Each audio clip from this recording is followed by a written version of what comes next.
Consciousness causes the collapse. The physicist most often credited with that idea never said it. His name was Niels Bohr. He built the foundations of what we call the Copenhagen interpretation. And what he actually argued was more careful and more interesting.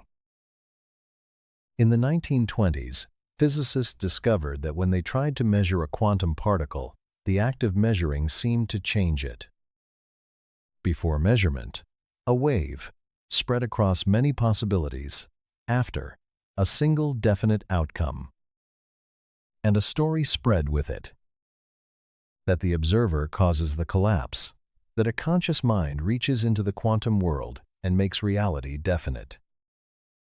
Bohr said something different.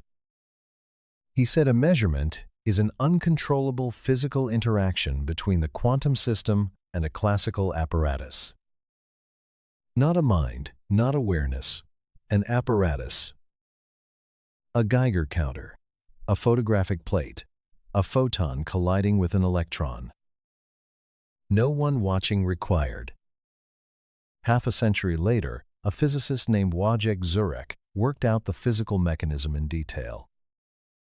When a quantum system interacts with its environment, with air molecules, stray photons, a detector, its quantum behavior becomes effectively unobservable. Not because a mind was present, because a physical interaction occurred. Now here is what stopped me. Approximately 1,800 years ago, a philosopher in India arrived at a strikingly similar structural pattern, not about particles, about everything. He said nothing has a fixed, independent nature apart from its conditions and relations. What something is only emerges through contact, not before, not in isolation. One conclusion came from physics, the other came from philosophy. This is not a claim that Buddhism predicted quantum mechanics. It did not. It is something quieter, a structural resemblance, noticed by a contemporary reading, between two independent investigations of the same question. The consciousness collapse story did not come from nowhere. It came from a real problem in physics. In the 1930s, the mathematician John von Neumann mapped the full quantum description of a measurement. He showed that when a particle interacts with a detector, the combined system of particle plus detectors is itself in a superposition. And von Neumann asked, where does the superposition stop? You could include the detector, then the room, then the scientist observing. At each step, the chain extends. Following this chain, some physicists concluded that only consciousness could break it. The Nobel laureate Eugene Wigner held this view for a period of his career. It is a real interpretation. It has a mathematical formulation. It deserves a fair description. But Wigner later abandoned it. It is now largely discarded in mainstream physics, though it persists in philosophy of physics discussions. And it is not what Bohr argued. The story is compelling because it makes the observer special. It makes the act of knowing into something that shapes the world. Physics does not require it. Before the correction, the honest limit. Correcting the consciousness myth does not fully solve the measurement problem.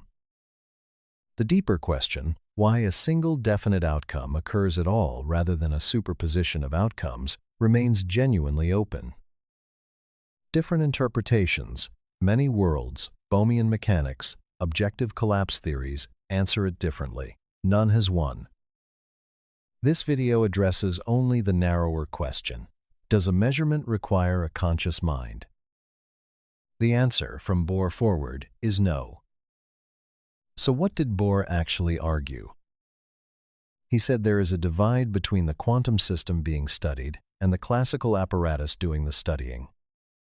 On one side, the particle. On the other, the detector, the cloud chamber, the photographic plate. A measurement is what happens when the two sides interact. That interaction is uncontrollable. It disturbs both systems. Bohr emphasized the irreversible character of this process. The apparatus produces a permanent, communicable record, a track in the cloud chamber, a mark on the plate. Once that record exists, the quantum behavior becomes effectively unrecoverable under ordinary conditions. No mind needed. Here is the concrete test. In the double-slit experiment, adding a detector to find which slit the electron used makes the interference pattern disappear. Does the detector need a human watching it? No. You can set up a detector that records automatically, leave the room, have no human present at all. The interference pattern still disappears. The detector interacted with the electron. That interaction, not the watching, changed the result. One honest limit on Bohr's own position, the divide between quantum system and classical apparatus is itself not perfectly well defined. What exactly counts as apparatus? The correction is more accurate than the myth. It is not a complete solution. In the 1980s, Wojciech Zurek put the physical mechanism on firmer ground. Zurek asked, what actually happens when a quantum system comes into contact with its environment? Think of a single particle in a perfect laboratory vacuum. In isolation, it can exist in a superposition, a combination of possibilities at once. But isolation is never perfect. Air molecules drift through. Stray photons arrive. The particle's field couples to the detector. With each of these interactions, the environment becomes entangled with the particle, encoding information about its state. Not with a mind, not with awareness, with physics. Once that information has spread into the environment, the quantum superposition becomes effectively unobservable. This is called decoherence. Zurek showed this process singles out particular stable states, called pointer states. Not because a mind chose them, because the physics of the interaction selected them.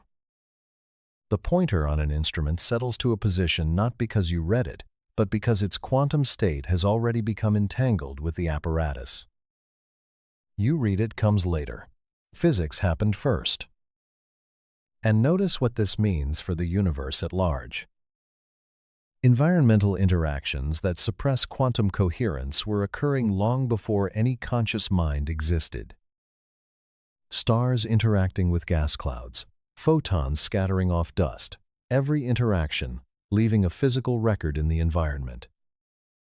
The universe did not wait for physicists to become classical. Pause for a moment. Look at your hand.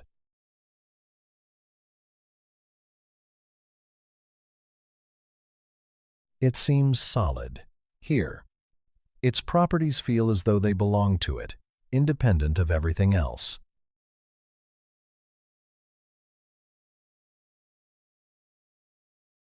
In an idealized quantum description, those definite classical properties would not emerge without continual interaction. With photons, with air, with the surfaces it has touched, with the nervous system registering the contact.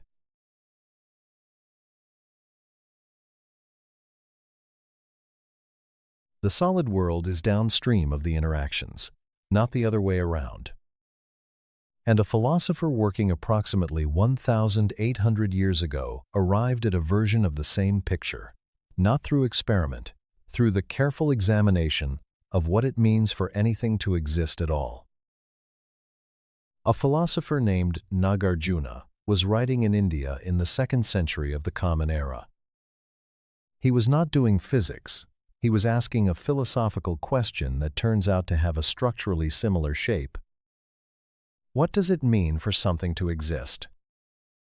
Nagarjuna's answer turned on a single principle, pratitya samutpada.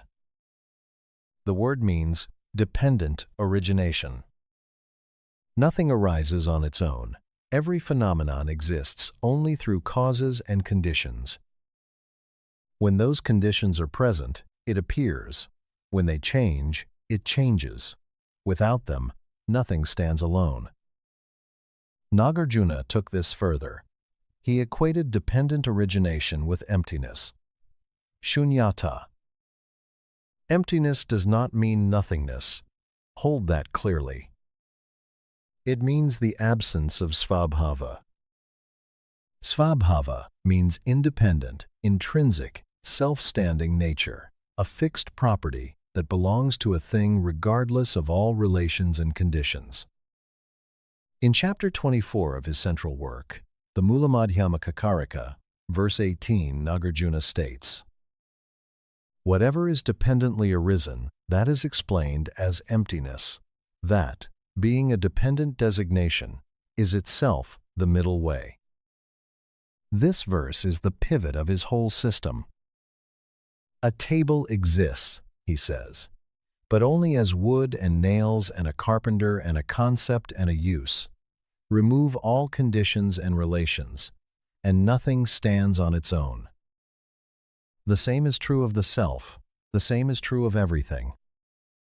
Nothing has a fixed nature from its own side, in isolation. What something is only becomes apparent through its conditions and interactions.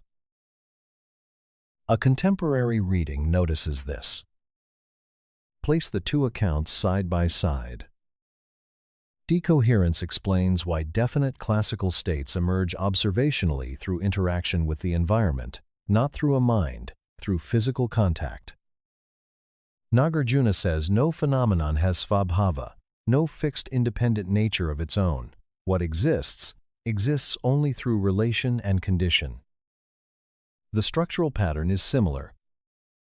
Both accounts refuse the same picture, a freestanding, self-contained, isolated fact. Both replace it with the same shape. What is definite or existent arises through relation, through contact, through condition. Hold the boundary clearly. Quantum mechanics is about physical systems, particles, fields, detectors, environments. Nagarjuna's doctrine is philosophical. It is embedded in a teaching about suffering and liberation. It is not a physics claim. Neither account proves the other. Neither predicted the other. What a contemporary reading notices is that two independent investigations, separated by 18 centuries, exhibit a strikingly similar relational structure. That nothing is fixed in isolation, that what we call definite is always downstream of contact. Return to the beginning. The consciousness collapse story is compelling because it places the observer at the center. The physics suggests a different picture. Environmental interactions suppressing quantum coherence were occurring throughout the universe long before any observer arrived. Stars and gas clouds, photons and dust, every interaction leaving a physical record. And Nagarjuna, approximately 1,800 years earlier, arrived at a version of the same refusal. Not through experiment, through the patient examination of what existence requires. Nothing fixed in isolation, everything arising through relation. What we call a definite world is what happens when things touch.